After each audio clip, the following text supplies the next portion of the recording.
स्थल आपको तस्वीरों में दिखा रहे हैं कि जितने भी सड़क पे लोग बैठे हुए हैं सब जीविका दीदी हैं और अपने मांग को लेकर धरना में बैठे हुए हैं। आप देख रहे हैं जनपद न्यूज एंड व्यूज। जीविका दीदी यहाँ पटना के गणतंत्र बाग धरना स्थल पर धरने में बैठी हुई हैं और कुछ जन प्रतिनिधि भी उनका सपोर्ट करने के लिए, उनकी मदद करने के लिए धरना स्थल पर आए हुए हैं। उनसे जानते हैं कि आखिर इतनी बार मांग करने के बाद भी सरकार इनकी बात क्यों नहीं सुन रही है, इनकी मांग क्यों नहीं पूरी कर रही है।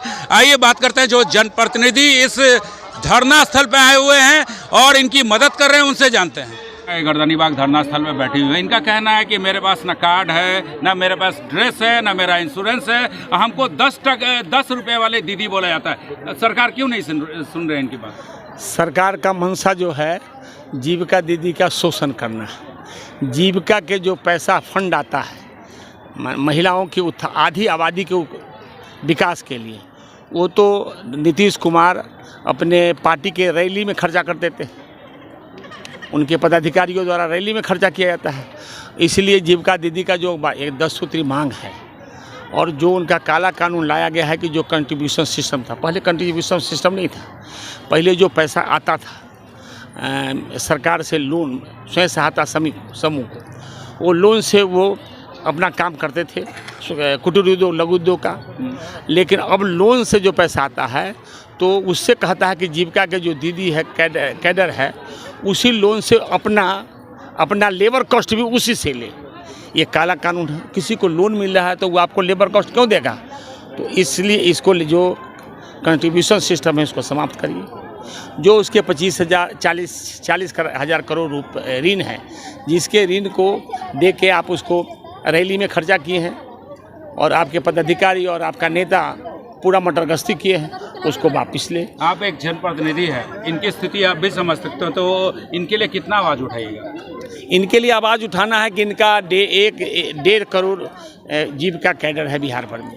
और एक घर में यदि 5 परिवार से एक घर बनता है तो उसके घर में पूरे बिहार में 7.5 करोड़ है, 13 करोड़ जनता है। यदि जीविका कैडर संगठित हुआ तो नीतीश जी और नरेंद्र मोदी का सरकार यहाँ से डगम बिहार से ख़त्म होगा। और जिस दिन बिहार से ख़त्म हुआ, यूपी में तो डगमडोल हो गया था, वहाँ केंद्र का भी सरकार जाएगा, इनका भी सरकार जाएगा। और जब जीविका के कैडर जब एमएलए बन के जाएंगे, एमपी बन के जाएंगे, तो उसका 25,000 मान दे देंगे, कंट्रीब्यूशन सिस्टम देंगे उनको। 5 लाख का डेथ क्लेम और 5 लाख का मेडिकल क्लेम देंगे उनको, और उनका सारी सुविधा, उनके पहचान पत्र कार्ड देंगे और वो स्वाभिमान के साथ अपना काम करेगा बिहार में। परिचय बताइए। Doctor Achyutanand, ex MLA Jandaha Mahnar और अध्यक्ष संरक्षक जीविका कैडर संघ। धन्यवाद। Secretary Indian Union Muslim League Bihar state and ex joint secretary Delhi state youth. मैं बिहार सरकार माननीय नीतीश कुमार जी से गुजारिश करता हूं कि जीविका दीदियों का जो सैलरी कम किया गया है और उनके बहुत सारे अधिकार को ख़त्म की गई है, उसको दोबारा उन्हें लौटाया जाए। और मैं कहूँगा कि आप इतनी कम सैलरी पे मिलने के बाद, इतनी कम सैलरी मिलने के बावजूद भी उसकी सैलरी आप कम कर देते हैं, बड़ा अफसोस की बात है।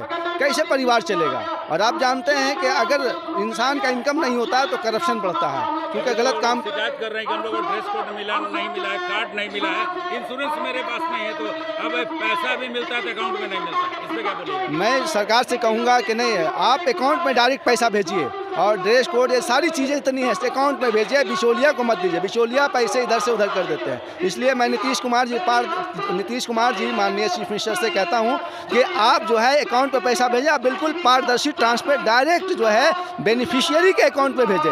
और मैं ये कहूँगा कि आज जो धरना प्रदर्शन इतना विशाल हुआ है, लगभग 25 से 30 हज़ार लोग आए, इनकी सारी बातें मान लिया जाए। अगर नहीं मानेंगे तो मैं सूचना दे रहा हूँ, मैं कोई धमकी उमकी नहीं दे रहा हूँ, क्योंकि मैं इस लायक नहीं हूँ कि मैं आपको धमकी दूँ। हमारे चीफ मिनिस्टर बहुत अच्छे इंसान हैं और इंसानियत की हमेशा बात करते हैं।